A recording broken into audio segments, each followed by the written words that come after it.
চলে এলাম বন্ধুরা আজকে টিফিন নিয়ে। কি টিফিন দেবো মেয়েকে চিন্তা করেই পাচ্ছিলাম না। রোজ রুটি এই লুচি ওর আর ভালো লাগছে না, চাউমিন। তো আজকে আমি একটা নতুন টিফিন করে দিলাম ওকে। দেখো, তার জন্য প্রথমে গাজরটা গ্যারেট করে নিচ্ছি। গাজর, একটা আলু, আর দেবো পেঁয়াজ, কাঁচা লঙ্কা, তার সাথে দিয়ে দেবো একটা ডিম, আর দেবো ময়দা। দিয়ে আমি ওকে আজকে একটা বেশ পরোটার মতো করে দেবো। আর এই পরোটাটা এত ভালো হয় বন্ধুরা খেতে, আগেও আমি একবার করেছিলাম, তো খুব ভালো খেয়েছিল। সস দিয়ে এই পরোটাটা খেতে কিন্তু দারুণ লাগে, আর এত বেশি সফট হয়।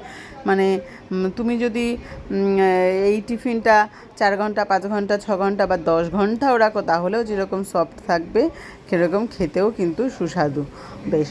তো দেখো আমি কিভাবে করছি। এই প্রথমে আলু আর গাজরটাকে গ্রেট করে নিলাম, নিয়ে আমি ময়দার মধ্যে দিয়ে দিলাম, আর এর সাথে দিয়ে দিলাম একটু টমেটো কুচি, একটু পেঁয়াজ আর আদা কুচি, আর ধনেপাতাটা দিলে খুব ভালো হতো, কিন্তু বন্ধুরা বর্ষায় একদম ধনেপাতা এনে রাখতে পারছি না। আর এটা দেখো দিয়ে দিচ্ছি একটু চাট মশলা। চাট মশলাটা দিলে একটা বেশ টকটক ভাব লাগে। আর আজকে কিন্তু এর সাথে আমি একটু লেবুর রস দিয়ে দেবো। একটু লেবুর রসের গন্ধটাও ভালো হবে আর খেতেও ভালো হবে, তার জন্য কিন্তু একটু লেবুর রস দিয়ে দেবো। একটা ডিম ভেঙে দিয়ে দিলাম এবার এর মধ্যে, দিয়ে বেশ করে ভালো করে একটু মেখে নিলাম।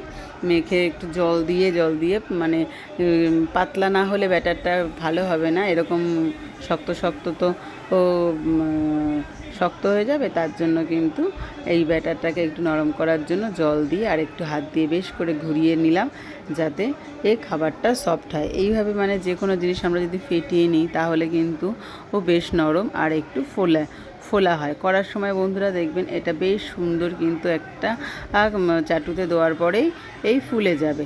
এবার আমি ফ্রাই প্যানটা বসালাম, বেশি অল্প একটু 1 চামচ মতো তেল দিয়ে তেলটাকে ঘুরিয়ে নিলাম। ওই ব্রাশ করার মতোই তেল বলতে গেলে, এটাতে তেল খুব একটা বেশি লাগে না। এবার আমি ব্যাটারটা ঢেলে দিলাম, ঢেলে দিয়ে গোল করে একটু ঘুরিয়ে নেব।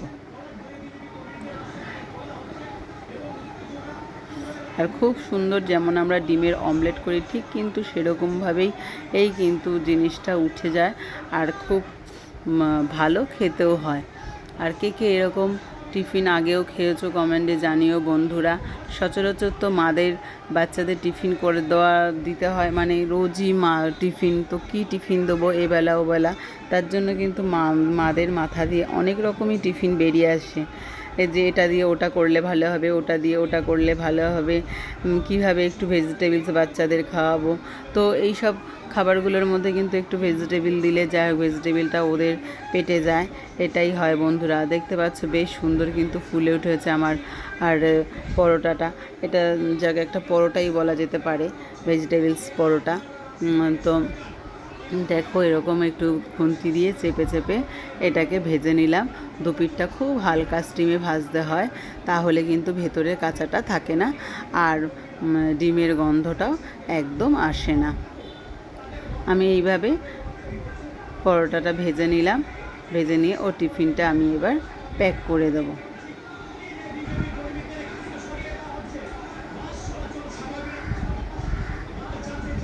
খেতে কিন্তু খুব মজাদার হয় বন্ধুরা। অতি অবশ্যই তোমরা এই টিফিনটা একবার করে খেও। আমার এই রেসিপিটা ভালো লাগলে আর অবশ্যই লাইক কমেন্ট শেয়ার করে দিও। ফেসবুক থেকে দেখলে একটা ফলো করে দিও, আর ইউটিউব থেকে দেখলে একটা সাবস্ক্রাইব করে রেখো। তোমরা দেখতেই পাচ্ছ যে পরোটাটা কতটাই সফট হয়েছে, যে হাতের মুঠোয় চলে আসছে। আর অতি অবশ্যই কিন্তু তোমরা এটা একটু ফলো করে দিও বন্ধুরা। থ্যাংক ইউ বন্ধুরা আমার ভিডিও দেখার জন্য।